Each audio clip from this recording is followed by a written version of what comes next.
अंजलीताई, 99% भागीदारी असून सुद्धा गुन्हा नाही आणि 1% ज्याची भागीदारी आहे त्याच्यावर गुन्हा दाखल होतो. महाराष्ट्रातल्या जनतेला हे उल्लू समजतात की गृहीत धरतात? काय समजावं याला? आता कसं आहे विलास, की 2 गोष्टी आहेत. म्हणजे हं, यांच्या ना या दोघांच्या 2 एल-एल-पीज आहेत. हं, एक अमेय होल्डिंग्ज एल-एल-पी आहे आणि एक अमेय एंटरप्राइजेस एल-एल-पी आहे. हं, अमेय होल्डिंग जी आहे ना, ती निदान आर्किटेक्चरल काम करते, टर्नकी प्रोजेक्ट्स घेते. त्याचा 4 कोटीचा टर्नओव्हर तरी आहे. हं, ही जी अमेय एंटरप्राइजेस आहे, त्याचे काल रात्री मी डॉक्युमेंट्स जे डाउनलोड केलेत, हं, त्याच्यात फक्त ₹1,00,000 पार्टनर्स कॉन्ट्रिब्युशन, ज्याच्यात 99,000 जसं होल्डिंग्समध्ये आहे तसंच याच्यात पण आहे. हं, 99,000 हे पार्थ पवारचे आहेत आणि फक्त 1,000 दिग्विजय पाटीलचे आहेत. म्हणजे हं, सेम मोडस ऑपरेंडी. आणि हे लोकांना सांगून देणं गरजेचं आहे, की कसं असतं 2 प्रकारच्या कंपन्या असतात. एक असते प्रायव्हेट लिमिटेड आणि एक असते एल-एल-पी म्हणजे लिमिटेड लायबिलिटी पार्टनरशिप कंपनी. हं. आता पार्टनरशिप कंपनीत काय असतं, की सगळे जास्त कायदे नसतात आणि ते फटफट काही वाटेल ते आपल्याला करता येतं. तर ते करण्यासाठी 2 जण लागतात. हं, म्हणून ते दुसरा व्यक्ती जो आहे, तो दुसरा व्यक्ती हा हं, आणला गेलाय आणि त्याला काहीच म्हणजे अर्थच नाहीये. 1% पार्टनरशिप त्याला देऊन हं, ती कंपनी फॉर्म केली गेली आहे. हं, आता याच्यात जर मी बघितलं तर ₹1,00,000 त्यांच्या दोघांचं कॉन्ट्रिब्युशन ज्याच्यात 99,000 यांचे आहेत. हं, ₹1,000 त्यांच्या त्या दिग्विजय पाटलांचे आहेत हं. आणि बाकी कॉन्ट्रिब्युशन फक्त 1,57,000 आणि मी मुद्दाम वाचून दाखवते. त्याच्यात gross turnover 0, net turnover 0, sales of goods 0, traded goods 0, supply of services 0 आणि प्रॉफिट आफ्टर टॅक्स नाहीये. लॉस आहे ₹708 म्हणजे ही कंप्लीट डमी कंपनी आहे. अशी डमी कंपनी बनवून डमी व्यवहार केला. त्याच्यात 300 कोटीचा आता अग्रीमेंटमध्ये दिसतंय, की 300 कोटीचा व्यवहार झालाय. खरं हां. ती जमीन 1,804 कोटीची आहे. म्हणजे 1,804 कोटी पकडले, तर त्याची स्टॅम्प ड्युटी 126 कोटी होते. इथे 300 कोटीवर सुद्धा त्यांना जे वेव्हर मिळालं आणि 21 कोटी आपण जे परत-परत म्हणतोय सगळे. तर हे जे त्यांना डायरेक्टर ऑफ हं. इंडस्ट्रियल सर्व्हिसेस जी सेंटर जे आहे पुण्याचं, हां. त्याच्यात सुद्धा मला असं कळतंय, की त्याच्यात सुद्धा अजित पवार पालकमंत्री असल्यामुळे ते त्या कमिटीचे मेंबर आहेत. हं. आणि हा सरळ जो विषय होतो, हा clear cut office of profit होतो एक्झॅक्टली. आणि हं. पिक्युनरी बेनिफिट जर त्यांनी त्यांच्या घरातल्या परिवाराला मिळवून दिलं असेल, तर त्यांचा राजीनामा हा झालाच पाहिजे. याची चौकशी झाली पाहिजे. 300 कोटीचा व्यवहार झाला की नाही? जर आज ते त्यांच्या भाषणात म्हणाले, की 300 कोटी गेलेच नाहीयेत, तर गेले नाहीत तर मग काही कॅशने गेले का? कारण व्यवहार अग्रीमेंट झालंच कसं? मग येस. तुम्ही आयटी पार्क हं, होतंय हे कसं म्हटलंत? हं. मग तुम्ही आयटी पार्कसाठी अर्ज कसा केलात? वेव्हर कसा घेतलात? आणि खरं कसं आहे, की विलास ह्या गोष्टींना मुद्दाम मांडणं गरजेचं आहे, की प्लीज, प्लीज ताई. हां. ह्याच्यात नुसतं आयटी पार्क बनवणारं हां.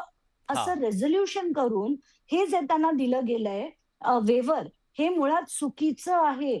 हे करताच येत नाही. कारण वेव्हर कधी होतं, की बाबा तुमची झाली, जमीन घेतली आहे, त्याच्यावर तुम्ही प्लॅन्स बनवले, प्लॅन सँक्शन झालेत. इथे काहीच नाही. सरकारी जमीन घ्यायची, त्याच्यावर नुसतं एक रेझोल्यूशनाचा कागद बनवायचा. हवं ते तुम्ही बनवून त्याच्यावर लिहून घ्यायचं.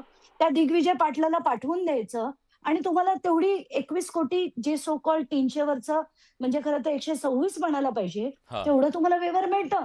हं. आता ह्याच्यात स्टॅम्प्स ॲक्ट प्रमाणे जर असा व्यवहार झाला असेल, आता आपण फक्त कायदेशीर बोलूया. हो, हो. तर कायदेशीरच बोलू. हां. स्टॅम्प हो. स्टॅम्प्स ॲक्टमध्ये सेक्शन 82 आहे आणि हा सेक्शन 82 काय म्हणतो, की समजा खोटे लोकं आली. हं, आता से फॉर एक्झाम्पल जसं ती शीतल टेकचंदानी आहे, हं, टेकचंदानी का व्हॉटएव्हर हर नेम इस. तर ती समजा आली आणि तिने जे खोटे म्हणजे जे सगळ्यांचे पॉवर ऑफ अटॉर्नी घेतले होते आणि ज्याच्यात तिने खरं तर पैसेही दिले नव्हते. एकाचा तर चेक देखील बाउन्स झाला होता आणि अशा लोकांकडनं तिने जी पॉवर घेतली होती, हं, ती घेऊन तिने जर डॉक्युमेंट केलं, हा सेक्शन 82 खाली येतं.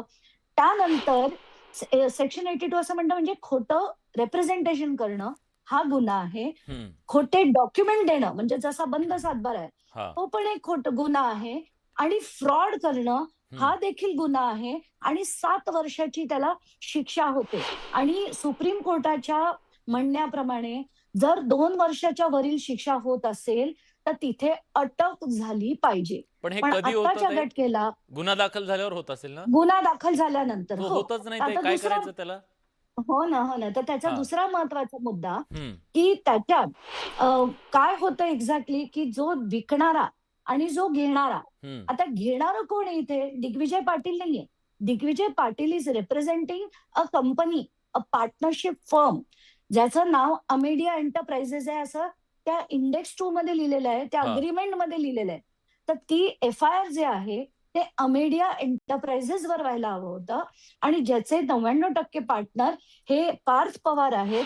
त्यामुळे पार्थ अजित पवार यांच्यावर तो एफ-आय-आर व्हायला पाहिजे. अमेडियावर तो व्हायला पाहिजे, हं. शीतलवर व्हायला पाहिजे आणि त्या दुय्यम निबंधकांवर व्हायला पाहिजे.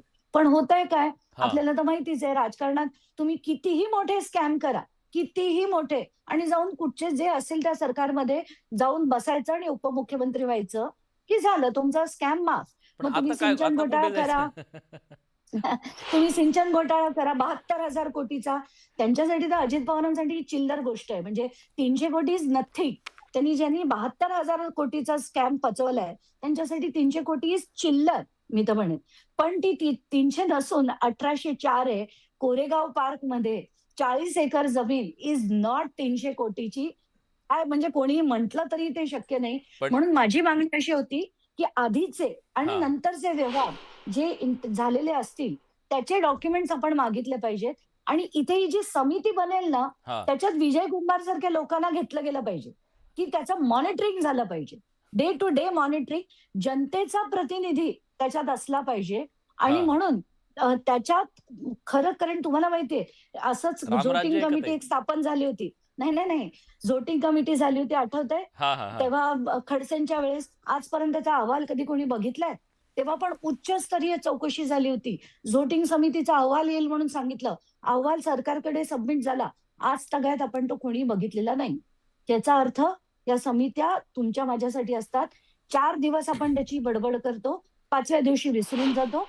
5व्या दिवशी परत नवीन स्कॅम येतो. त्यामुळे जुना विसरला म्हणूनच ताई जातो.